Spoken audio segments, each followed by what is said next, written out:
오늘 말씀의 제목은 그리스도의 제자인가 죄의 종인가 라는 제목으로 말씀을 나누겠습니다.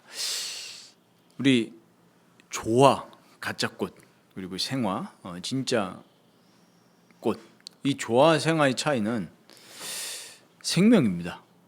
이 조화는 너무나 요즘 기술이 좋아져서 멀리서 보면 정말 그럴싸합니다. 이번에도 어느 한 곳에서 몇 주 전에 식사를 하는데 테이블에 원형 테이블이었는데 테이블 가운데 꽃이 놓여져 있었습니다. 꽃이 놓여져 있는데 같이 식사하는 목사님들끼리 이거 진짜야 가짜야? 이게 너무 궁금해서 만져봤거든요. 만져봤는데 좋아해요. 진짜 요즘 그렇게 기술이 좋아져서 조화 생화 구분이 딱 눈으로만 보기에는 쉽지 않습니다. 예전에는 티가 많이 났는데, 하지만 아무리 조화가 시들지 않는 장점이 있고 또 예쁘고 하더라도 생명이 없기 때문에 열매를 맺지 못하고 향기도 없습니다. 그게 조화입니다. 생화는 우리가 물론 이제 자연에서 자라는 생화는 크게 관리에 어려움이 없지만 우리가 꽃을 실제로 키운다고 하면 좀 어려움이 있죠. 우리가 그러나 생명이 있기 때문에 그 딱 조건만 맞아지면 생명이 자라나고 또 열매를 맺고 향기와 아름다움을 우리에게 선사해 줍니다. 그게 바로 조화 생화의 차이입니다. 그럴싸해 보이죠. 조화는 마찬가지입니다. 우리가 교회를 다니는 사람들이 많습니다. 또 예수 믿는다고 하는 사람들이 많습니다. 그럴싸해 보입니다. 신앙생활도 오래 하고 심지어 집사가 되고 또 장로가 되고 목사가 돼서 교회에 헌신도 하고 봉사도 하고 심지어 복음 증거까지도 할 수 있습니다. 하지만 그 안에 정말 예수 그리스도의 생명이 없다면 그 사람은 죽은 사람입니다. 그것을 보고 우리는 종교인이라고 합니다. 그럼 우리가 종교인으로 살아갈 것인가 아니면 그리스도의 제자로 살아갈 것인가, 나의 상태를 오늘 면밀히 성령님의 도움을 받아서 조명함을 받고 또 질문하고 또 기도해야 될 것입니다. 그리고 이 시대를 위해서도 이 시대의 교회를 위해서도 우리는 기도해야 될 것입니다. 정말 무늬만 그리스도인들이 너무나 많습니다. 열매 맺지 못하고 생명을 낳지 못하는 그리스도인들이 너무나 많습니다. 오늘 본문은 이제 지난주 본문의 내용과 이어지죠. 예수님이 어떻게 말씀하셨습니까? 예수님이 말씀하신 내용을 이제 요한이 기록을 해놨죠. 31절에 그러므로 예수님이 자기를 믿은 유대인들에게, 그러니까 우리 지난주에 말씀이 뭐였습니까? 너희가 나를 믿지 아니하면 죄 가운데서 죽으리라, 그 중요한 말씀을 하셨단 말이에요. 굉장히 뭐 아니면 도죠. 너희가 나를 믿지 않으면 죽을 것이다. 죄 가운데서 죽으리라. 그랬는데 믿는 사람들이 있었단 말이에요. 자기를 믿은 유대인들에게 오늘 이 잘 알려져 있는 내용이죠. 우리 요한복음 특히 8장 32절은 너무나 유명한 말씀 아닙니까? 우리 모 대학에 가도 비석에 딱 써 있지 않습니까? 너무 유명한 말씀인데 그 맥락을 보시면 또 이게 다릅니다. 자기를 믿어서 따라온 유대인들에게 말씀하신 내용이에요. 너희가 내 말에 거하면 참으로 내 제자가 되고, 조건이죠. 너희가 내 말에 거한다면 참으로 내 제자가 되고 진리를 알지니 진리가 너희를 자유롭게 하리라. 그러니까 조건은 내 말입니다. 그리스도의 말씀에 거하고 그리스도의 말씀이 인생의 모든 것이라고 생각하고 믿고 따르는 자가 제자가 된다는 얘기입니다. 제자가 되기 전에 먼저 진리를 알게 된다는 거예요. 진리를 알게 된다. 그럼 우리가 이 말씀을 봤을 때 분명히 예수님을 지금 믿은 사람들에게 말씀하신 겁니다. 물론 뭐 여러 청중들이 섞여 있을 수 있겠죠. 뭐 또 그런 뒤에 가보면 그런 근거들도 있지만 어쨌든 예수님을 그래도 믿겠다고 따라온 사람입니다. 그런데 이때 그들이 반문을 합니다. 근데 보셔서 아시겠지만 긍정적 반응은 아니에요. 긍정적 반응은 아닙니다. 부정적 반응이에요. 뭐라고 반문합니까? 우리는 남의 종이 된 적이 없다. 아브라함의 자손이다. 그러니까 우리 계속 앞에서도 보지만 이 이스라엘 민족들, 이 유대인들, 바리새인들 이런 사람들이 특징이 뭡니까? 영적인 눈이 전혀 뜨이지 않았다는 것을 우리는 알 수 있죠. 예수님 무슨 얘기를 해도 항상 육신적으로만 받아들여요. 니고데모도 물론 나중에 변화가 됐지만 처음에 예수님을 찾아왔을 때 어땠습니까? 육신적으로만 생각했어요. 거듭나야 된다고 하니 뭐라고 반응했었습니까? 내가 어떻게 어머니 뱃속으로 다시 들어갈 수 있겠습니까? 그게 유대인들의 상태입니다. 뭐 지금 우리도 마찬가지죠. 우리는 아브라함의 자손인데 남의 종이 된 적이 없는데, 근데 이렇게 말을 하는데도요, 이거 사실 객관적인 것도 틀렸어요. 이 당시에 이미 로마의 압제를 당하고 있었거든요. 근데 본인들은 그에 대해서 인식을 잘 못하나 봐요. 그러니까 예수님은 얘기하시죠.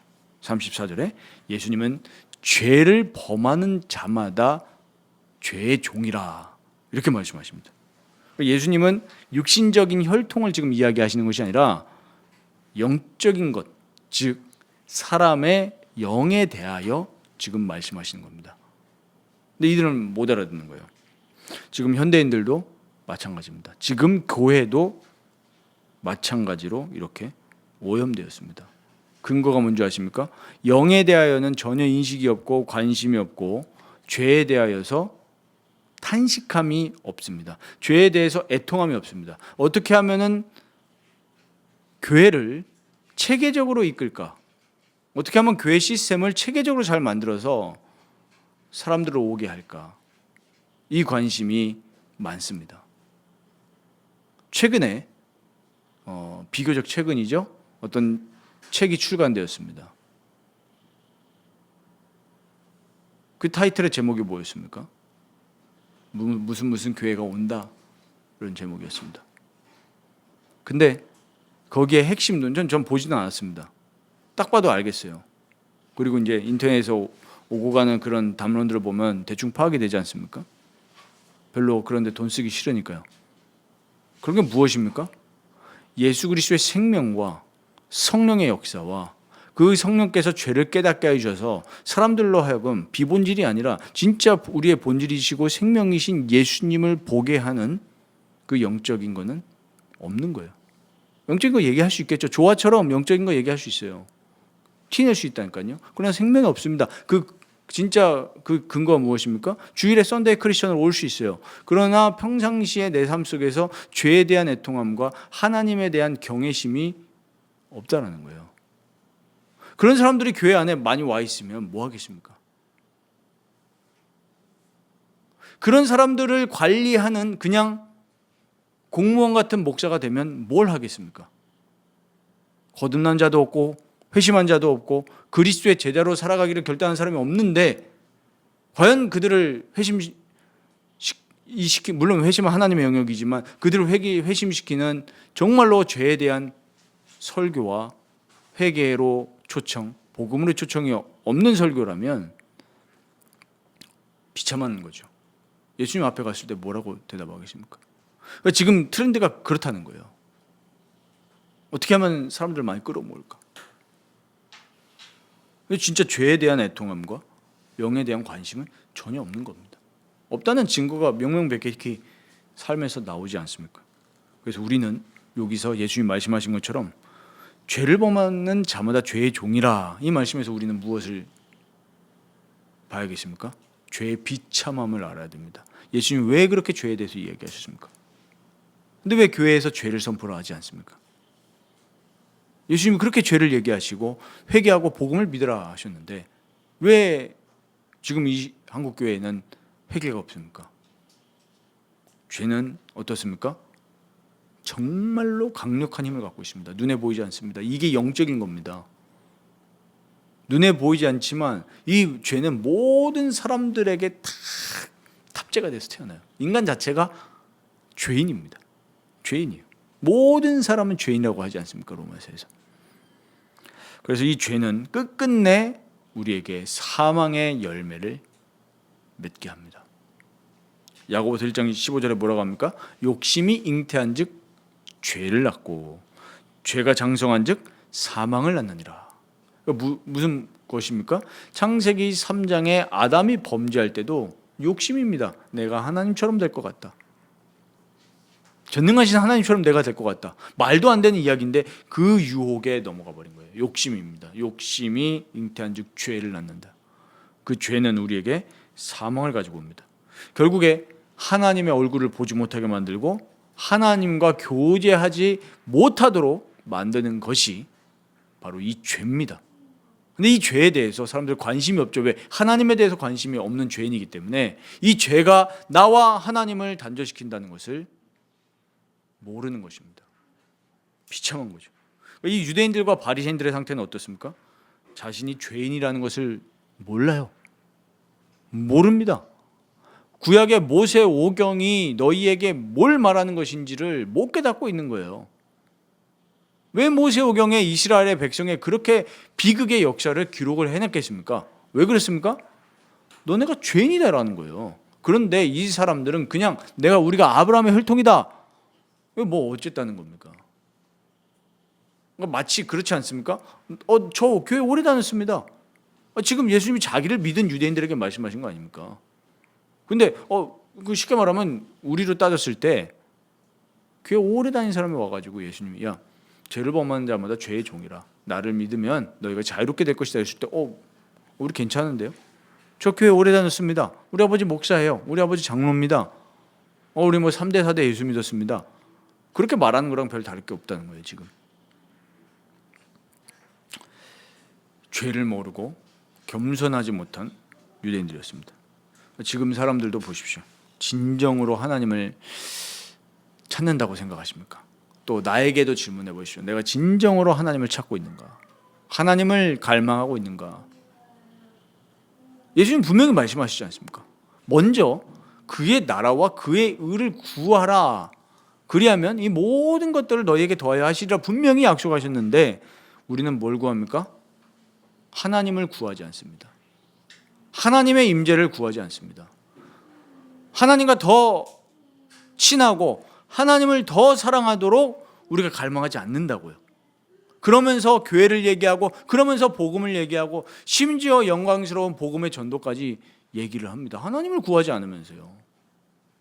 하나님을 찾지 않는 지금 시대고 교회입니다. 하나님 찾지 않아요. 뭘 찾습니까? 하나님은 이용하는 것뿐이고 교회가 부흥되기를 원합니다. 그게 무슨 교회 부흥이고 그게 무슨 하나님이 기뻐하시는 부흥이겠습니까? 회개가 전혀 없는데. 부흥은 회개입니다. 우리 역사를 보십시오. 조나단 에드워즈 목사님으로부터 시작된 게 뭐였습니까? 회개입니다. 영국에 각성운동이 일어나고 또 그 산업시대에 부흥이 일어났을 때도 노동자들이 뭐 했습니까? 회개했습니다. 회개하고 기도하고 출근했습니다. 아침에. 지금처럼 워라벨이 있는 시대입니까? 전혀 그렇지 않거든요. 내가 죄인이라는 것을 인정하기 싫고 교만한 상태에 놓여져 있는 것이 지금 현대의 사람들입니다. 애통하는 자가 전혀 없습니다. 내가 하나님을 찾지 않는 거에 대해서 진심으로 울며 애통하는 자가 없는 것이 현실입니다. 그냥 주일날 교회 와주는 거예요. 그냥 와주는 겁니다. 제가 어제 자기 전에 우리 아이들을 앉혀놓고 기도회를 했습니다. 같이 합심 기도했거든요. 뭘 기도했냐? 애들에게 분명히 얘기했습니다. 성령님이 우리 도와주시지 않으면 물론 우리의 뭐 기도와 복음 가르치는 것도 필요하겠죠. 하지만 아무리 그걸 잘한다 할지라도 성령님의 임재가 없으면 우리가 부모로서 성령의 역사를 구하지 않으면 지금 너희들이 20살 됐을 때 교회 안 다닐 거야. 20살 넘다 이제 엄마 아빠가 컨트롤할 수가 없어. 머리가 크기 때문에. 지금 보십시오. 한국교회 7, 80년대에 많은 성장을 이루었습니다. 후대들 어디 갔습니까? 그럼 뭐 특정한 교회 보고 큰 교회는 뭐 청년부 많으니까 아내 얘기 들어보셨습니까? 과연 후대들이 빛과 소금으로 사회에서 하나님의 영광을 위해서 살아갑니까? 교회만 오는 거예요. 조화 상태입니다. 진짜 생명 가진 생활하면 그럴 수가 없어요. 모든 관심이 정말로 하나님의 영광을 위해서 또 이웃을 내가 어떻게 하면 도울까 이 생각을 하면서 살아가야 되는데 주중에 하나님을 찾는 사람이 없습니다. 주일날만 와가지고 하나님을 찾는 척하는 거예요. 그 증거가 무엇입니까? 내 내면의 생각과 행동과 경제 쓰는 거겠죠. 그리고 내 대화의 주제가 무엇입니까? 하나님이 없어요.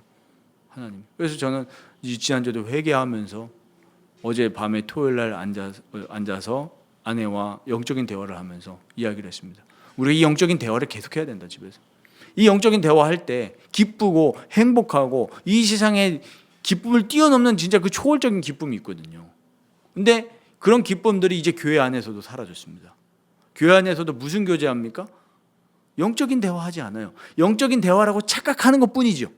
뭐 얘기하면서요? 교회 얘기하니까. 교회가 무너졌습니다. 저 교회가 타락했습니다. 이 얘기하면서 나는 영적인 대화한다고 착각을 하는 것뿐이지 실제로 하나님과 예수님과 성령님에 대해서 애통함으로 찾는 사람들이 없는 거예요. 그게 죄의 비참함입니다. 그러니까 뭡니까? 자유롭지 않잖아요. 그 증거로 자유롭지 않잖아요. 늘 매여 있잖아요. 미래에 매여 있고 복음은 그걸 초월하는 거지 않습니까? 복음은 그걸 초월하는 건데 미래에 매여 있고 건강에 매여 있고 경제에 매여 있습니다. 누가요? 불신자들은 그렇게 사는 게 당연하지 않습니까? 근데 교회 안에 신자라고 하는 지금 예수를 믿는 유대인들처럼 지금 예수를 믿는다고 생각하는 교인들의 상태, 저 포함 교인들의 상태가 그렇다는 겁니다. 그래서 우리는 여기서 우리의 정말 이 전적인 타락을 정말로 인식하고 그리스도 앞에 무릎 꿇어야 됩니다. 그래서 그리스도만이 우리의 희망입니다. 예수님은 이렇게 죄와 사망의 법에 놓여져 있는 우리 인간들을, 이 사람들을 구원하시기 위해서 이 세상에 오셨다는 것을 우리는 정말로 붙들어야 되고 믿어야 됩니다. 그 믿는 성령의 역사가 이 자리에 앉은 우리 성도님들에게 임하기를 바랍니다. 성령님의 역사가 있으면 우리 예수님 믿을 수 있습니다. 근본적으로 우리가 구해야 될 게 무엇인지 아시겠죠? 성령님이 우리에게 복음을 깨닫게 해주지 않으면, 조금 더 깊게 얘기하면 복음을 깨닫는 건 우리에게 지적 동의일 수 있어요. 그러나 실제로 예수님을 만나면 인생 자체가 바뀌어버리거든요. 삶의 경향과 모든 지성의 경향, 마음의 경향, 행동의 방향들이 싹 다 바뀌어버리는 게 예수님을 만나는 겁니다. 근데 과연 그런 변화가 내 삶 속에서 일어났냔 말이죠. 그게 부흥이 일어났냐 안 일어났냐의 척도입니다. 사람이 많이 모인 게 부흥이 아니라니까요. 우리 사회와 시대를 보십시오. 과연 그런 변화가 일어나고 있냐? 없거든요. 물론 소수 있죠. 그런데 그것이 대대적으로 일어나야 됩니다. 그래야 이 나라와 민족이 바뀌는 거예요.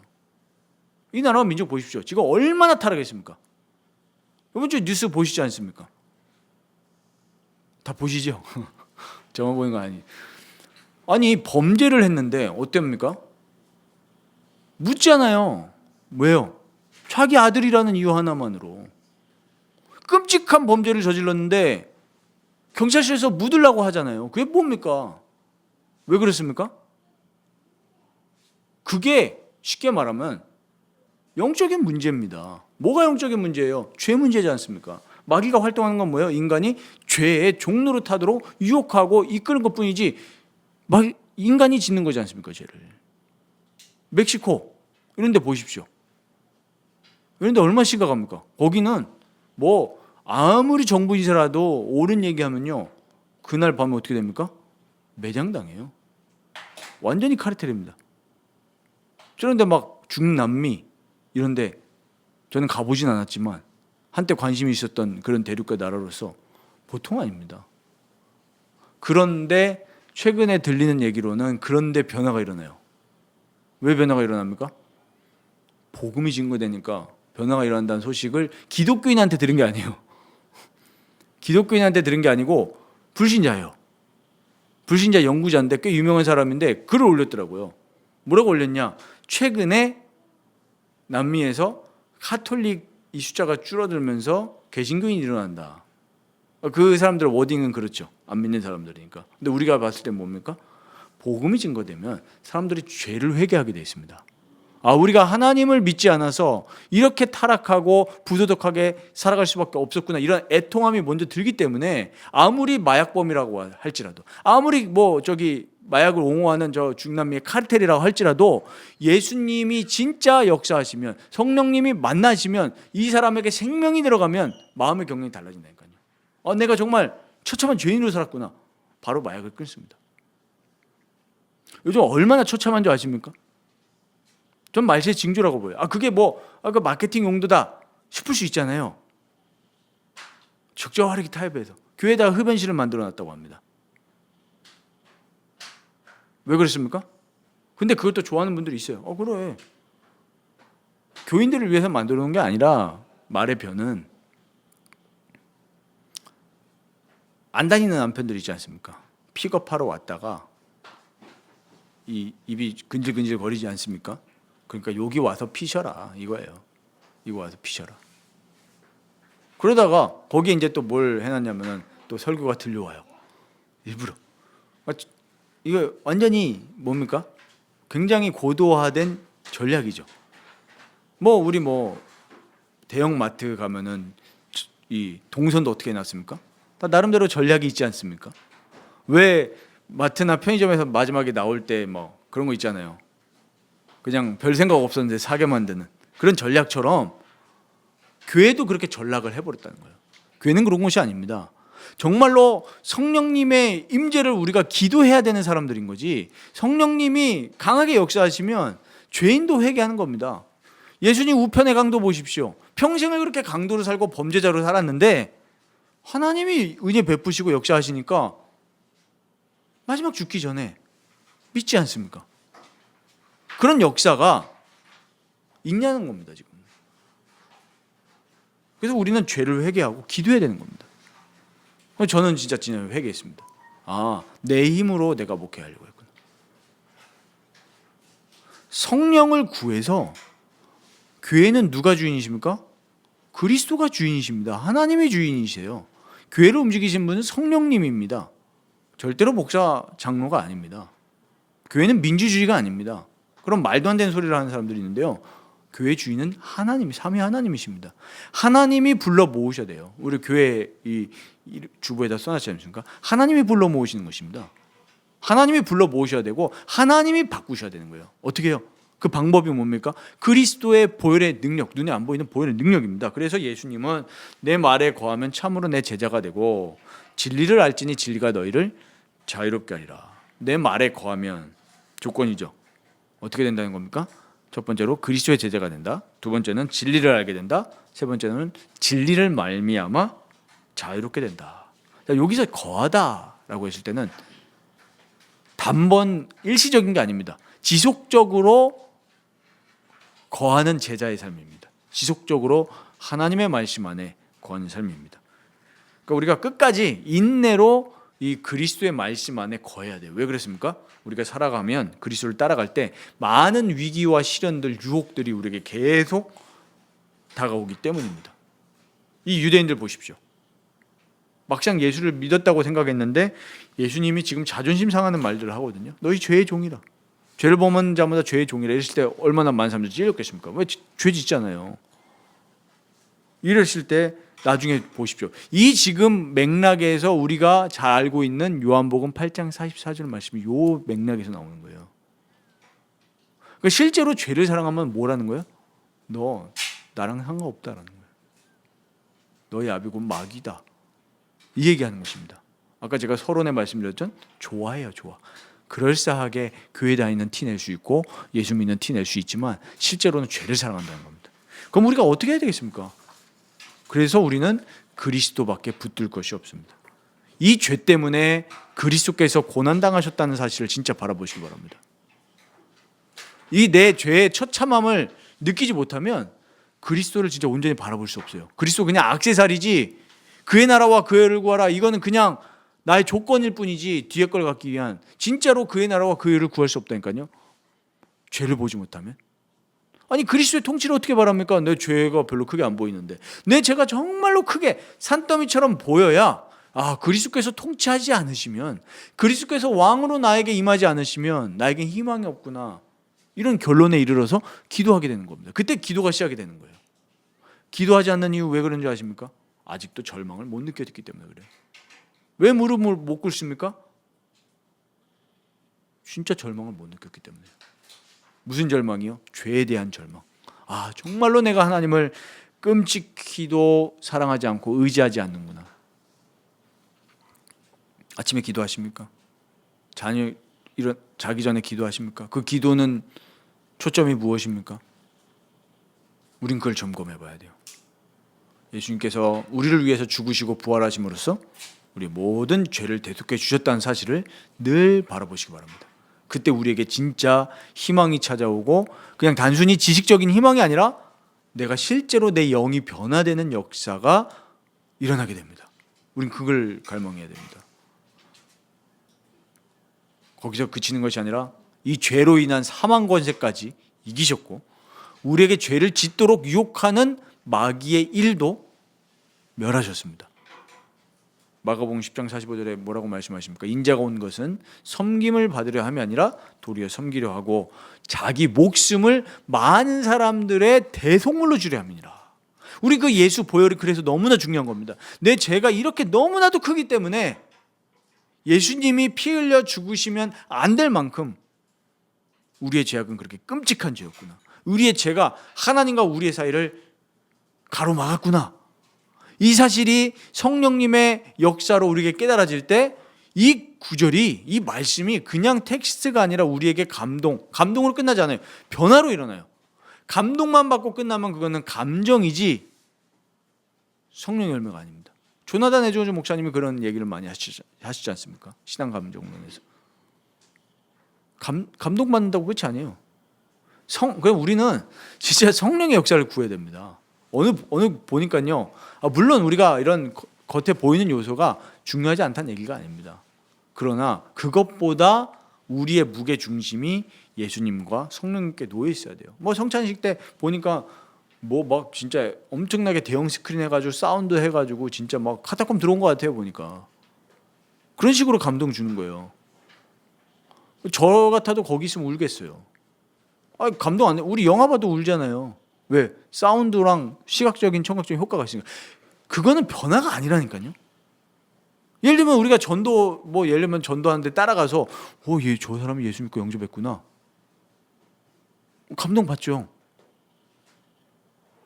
그거는 내 감정에 그냥 일시적인 채워진 뿐이지 그 다음에 내 삶 속에서 변화? 없잖아요. 여전히 죄를 사랑하잖아요. 감정적인 것뿐이에요.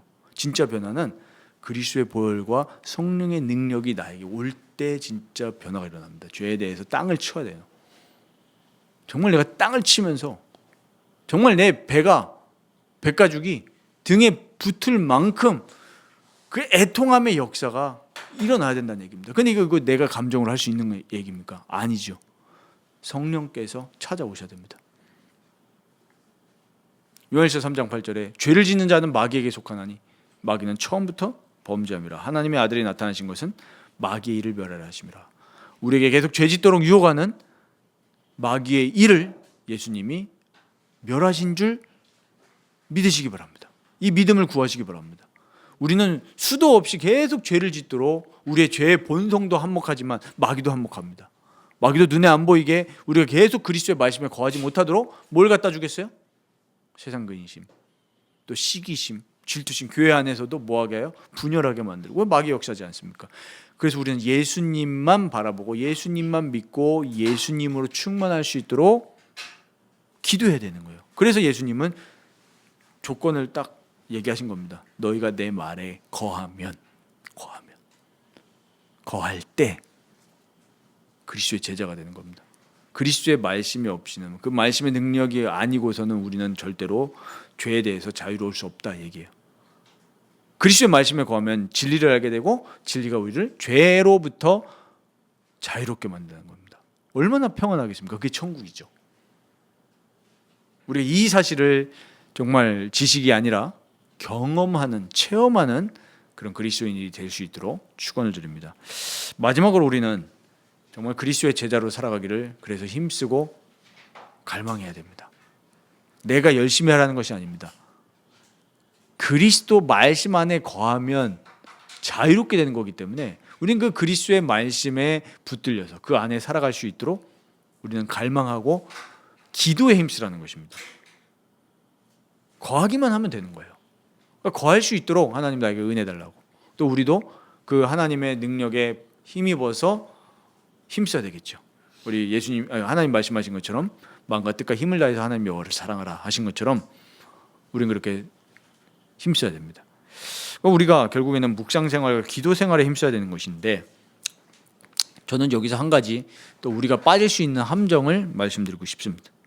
대부분 이 묵상 생활과 기도 생활을 어떤 식으로 해서 문제냐면 공부나 철학과 명상으로 끝나서 문제입니다. 그건 역시나 변화가 일어나지 않습니다. 많은 사람들이 이런 얘기를 합니다. 왜 나는 변화가 일어나지 않을까요? 뭐 우리 교회가 문제일까요?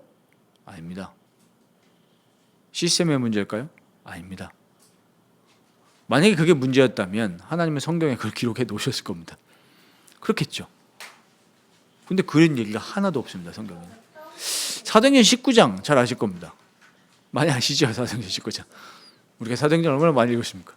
근데 또 보면 또 다릅니다. 읽어보십시오. 바울이 전도여행 가서 뭐라고 얘기합니까? 나름대로 믿는 사람들이 모였는데 19장 2절에 뭐라고 하는지 아십니까? 너희가 믿을 때에 뭘 받았냐? 성령을 받았냐? 무늬만 그리스도인들이 이 땅에 너무 많은 거예요. 묵상과 기도 생활을 성령님과 함께 교제하면서 하는 것이 아니라 지적 활동으로 멈추기 때문에 실제로 그리스도에 대한 감격이 없고 죄로부터 자유가 없는 것입니다. 성령이 없기 때문에요. 이건 굉장히 무서운 말입니다. 마틴 로이드 존스 목사님이 그 얘기를 많이 하십니다. 진짜 부흥이 뭐겠냐? 그러면 실제로 전도운동과 부흥은 다르다. 전도운동은 사람이 하는 거다. 성령님을 구해야 됩니다. 우리가 열심히 뛴다? 좋습니다. 열심히 특심이니까. 그러나 성령님이 역사하지 않으시면 무용지물입니다. 우리 항상 성령 안에서 그리스도 안에서 행해야 돼요. 우리는 성령을 구해야 됩니다. 성령을 구하면서 말씀 생활과 기도 생활을 하시기 바랍니다. 누가복음 11장 13절에 예수님이 말씀하신 거 있지 않습니까? 약속입니다. 이 약속을 붙들고 이 성경책 펴놓고 기도하십시오. 너희가 악할지라도 좋은 것을 자식에게 줄 줄 알지 않냐? 하물며 너희 하늘 아버지께서 구하는 자에게 성령을 주시지 않겠느냐? 진짜 성령을 구해야 됩니다. 왜 사람들이 죄를 짓습니까? 그리스도의 능력에 붙들리지 않으면 죄를 지을 수밖에 없어요. 왜 그리스도께 붙들리지 못합니까? 쉬운 결론이 나지 않습니까? 성령님의 임재와 역사가 그 사람에게 없기 때문입니다. 그러니까 우리 예수님이 마태복음 7장에도 얘기하시지만 죄는 분별해야 됩니다. 그러나 우리가 그 사람의 죄를 보면서 나도 두려워야 되고 나도 그리스도의 은혜와 은총이 없으면 나도 저렇게 죄 지을 수 있는 인간이구나. 그 깨달아야 됩니다. 많은 사람들이 교회의 비리와 타락을 보면서 얘기는 하고 욕도 하고 합니다. 하지만 거기서 끝나면 우린 바리새인입니다. 저들에게 성령님의 역사와 그리스도의 은혜가 저 사람들에게 임하지 않았구나. 우린 그걸 봐야 됩니다. 그래서 우리는 그리스도의 은총을 간구해야겠죠. 그리고 성령님을 구해야 됩니다. 그래서 우리가 이렇게 성령님을 구하면서 말씀 묵상과 기도 생활을 할 때 무엇을 우리 이제 진짜 체험하는 거죠? 성령의 역사와 성령님이 주시는 은사들을 경험하게 되는 것입니다. 성령의 은사를 사모하시기 바랍니다. 성령의 은사를 사모해야 돼요. 성령의 열매와 성령의 은사를 사모하셔야 돼요. 그래서 그런 성령의 은사를 가진 사람들이 교회 안에 넘칠 때 그게 진정한 교회입니다. 어떤 사람들은 가르치는 은사로, 어떤 사람들은 봉사하는 은사로, 어떤 사람들은 구제하는 은사로, 이런 사람들이 성령에 붙들린 사람들이 모여 있는 게 진정한 교회라는 거예요. 근데 이것도 또 한 끗 차이입니다.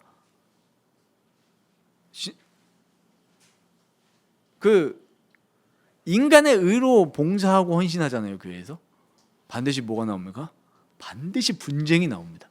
반드시 분쟁이 나와요. 여름 행사하고 나서 교회에 분쟁만 일어납니다. 왜 그렇습니까? 물론 100% 성령이 없다 이렇게 얘기할 수는 없어요. 왜요? 마귀가 항상 역사하니까. 우리의 죄의 본성도 늘 있으니까. 근데 뭐 그런 경우가 있다고 해요.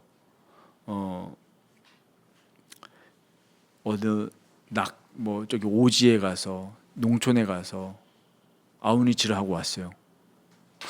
교회 돌아와가지고 뭐 보고하고 할 거 아닙니까? 내가 하고 싶었어요. 근데 저 자매가 한단 말이에요. 모든 스포트라이트가 저 자매한테 들어가요. 거기 어떤 마음이 듭니까? 시기라는 게 올라옵니다. 그게 벌써 뭐예요? 죄로부터 자유롭지 않은 상태인 거죠. 자유롭지 않은 상태입니다. 그거 계속 시달릴 거 아니에요. 내가 해야 되는데. 그럼 그 눈을 가지고 저 남의 자매를 볼 때 어떤 마음이 들겠습니까? 이렇게 되는 거예요. 우리는 예수님이 말씀하신 것처럼 정말 성령께 붙들리면 겸손해집니다. 내가 드러나지 않아도 괜찮아요. 나는 주님의 종입니다. 나는 주님의 무익한 종입니다. 이런 고백을 하면서 그런 성령의 역사, 은사를 경험하게 되니까 다 낮아지면 뭐가 싸울 일이 있겠습니까? 다 섬기면 누가 싸우겠어요? 근데 왜 싸웁니까? 높아지려고 하니까 싸우는 거 아닙니까? 만약에 우리나라 정치 지도자가 가운데 그런 성령에 붙들린 지도자가 나온다면 정말 저는 그 사람을 하나님 쓰실 거라 생각합니다. 그러나 그런 사람들이 보이지 않죠. 다 어디에 있습니까? 죄에 걸려 있습니다. 좌파나 우파나 똑같습니다. 나라를 위해서 우리의 죄를 회개한 사람 있습니까? 없어요. 한 명도 없습니다.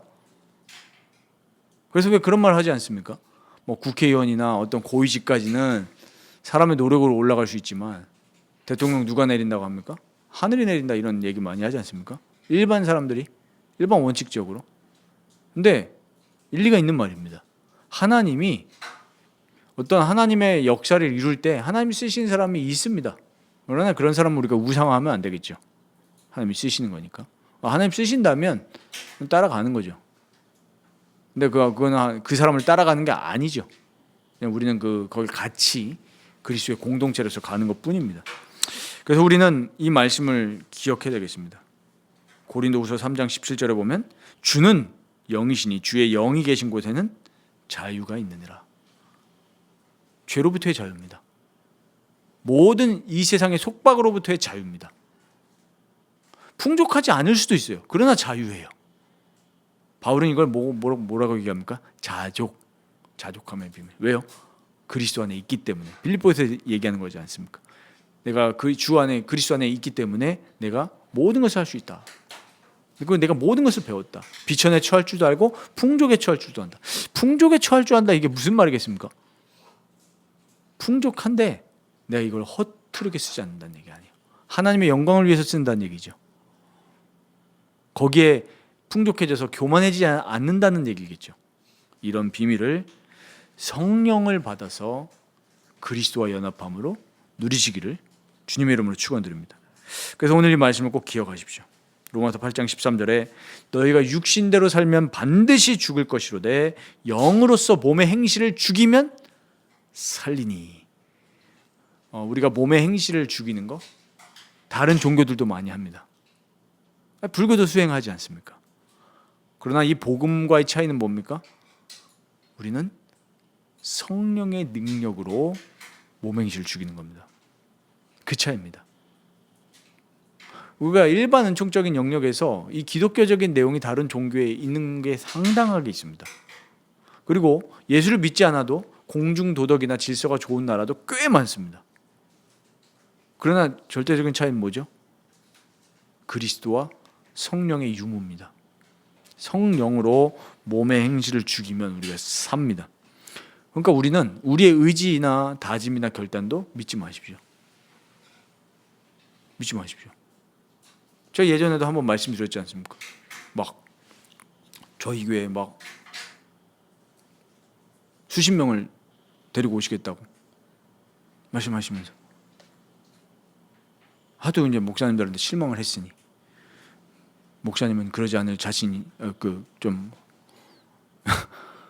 말을 해줄 수 있는 그 말이 듣고 싶은 거죠. 이해는 하는데 저는 그런 말을 할 수가 없습니다. 진짜 내가 이 복음을 안다면 그 얘기를 어떻게 하겠습니까? 확신이 있으십니까? 그거는 그리스도를 모욕하는 거예요. 어떤 면에서는. 제가 어제도요 한 책을 읽으면서 유명한 책이죠. 우리 존 오웬. 거기에 해제를 쓰신 분이 있거든요. 서론에. 그 해제. 이게 전체적인 얘기를 하는 거지 않습니까? 죄 죽임에 대해서 정말 많은 이야기를 하셨는데 누구나 추앙했거든요. 그런데 마지막에 죄 때문에 무너지셨습니다. 저는 그 절대 비판하고 싶지도 않고 할 수도 없어요. 성령님의 보호하심과 도우심과 끊임없는 죄와 싸우고 경건 생활이 없다면 사람은 정말 한순간에 무너집니다. 제가 어제 보면서 여러 가지 생각이 들더라니까요. 중요한 죄에 대해서 싸우고 죽이고 근데 말년에 굉장히 진짜 세상 말로 어이없게 마지막에 마무리하셨거든요. 야, 그렇구나. 바울도 로마서 7장에 얘기하지 않습니까? 근데 제가 그 전화를 받고 내가 어떻게 절대로 그러지 않겠습니까? 저는 이거는 어떤 면에서는 그리스도에 대한 모욕이라고 생각해요. 어떻게 내가 절대로 그러지 않을 수 있는 자신을 하겠습니까? 나는 죄인인데. 그래서 저는 그렇게 얘기했습니다. 끝까지 싸우려고 노력을 하고 기도하고 그리고 서로 도와야 됩니다. 서로. 그러라고 누가 있는 겁니까? 장로가 있는 겁니다. 왜요? 서로 돌보는 겁니다. 그러니까 장로도 어떻게 해야 됩니까? 원래 목회자를 신방을 해야 돼요. 돌보고 어떻게 살고 계신가? 왜 모든 건 왜 그렇습니까?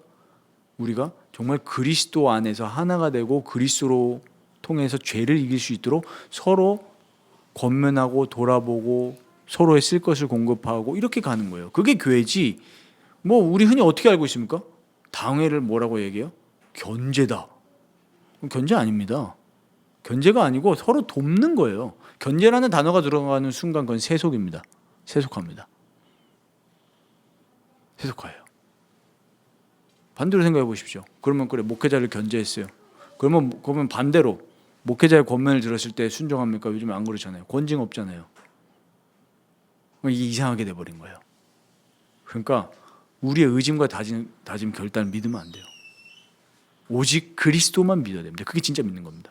그리고 성령의 능력만 믿어야 되고 그렇기 때문에 앞으로 정말 우리 개인과 또 우리 교회는 성령의 역사와 은사를 구하시기 바랍니다.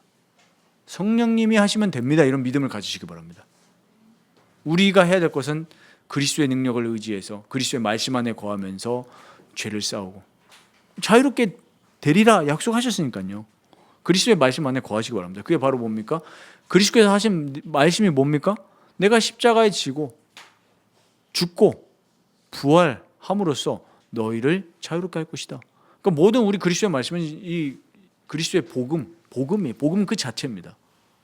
그래서 정말 우리가 그리스도의 제자로 살아갈 수 있다면 정말로 복받은 사람입니다. 이 복을 구하면서 살아가시기 바랍니다.